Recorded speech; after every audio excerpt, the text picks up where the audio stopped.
Hi Chingu, isa itong Florium Cafetiere na favorite kong coffee shop dito sa place namin dahil meron silang botanical garden. Pero yung maipakita ko sa inyo yung sa labas na binibenta nila, ayan. Ang dami-dami nilang mga available na mga different kinds of flowers and herbs, maybe. Hindi ko lang sila kilala talaga kasi hindi ako umaano sa garden. But I appreciate nature and flowers. It's that just namamatay yung mga tinatanim ko. So, ayan. Sa makikita nyo, sobrang ganda. Kung may mga alam kayong mga names, you can just leave them in the comments below. Ayan, para siyang frog. So, tingnan nyo naman, na sobrang amazed ako kasi nga, dito sa Korea kasi, paiba-iba kasi yung weather, di ba?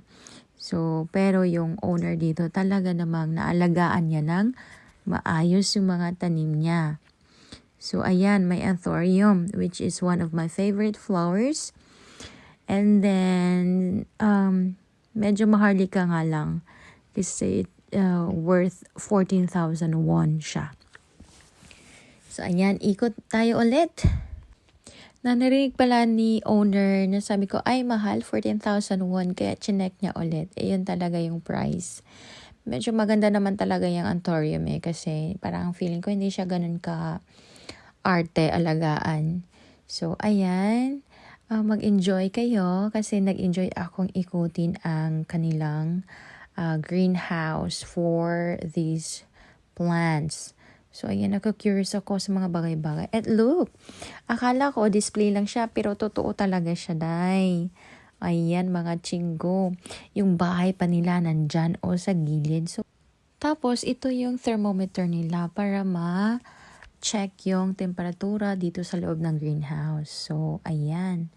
Sobrang maaliwalas kapag maraming plants, diba? So, ayan, ang ganda ng bahay. Ayan, I smelled it. And then, amoy limoncito talaga siya, day.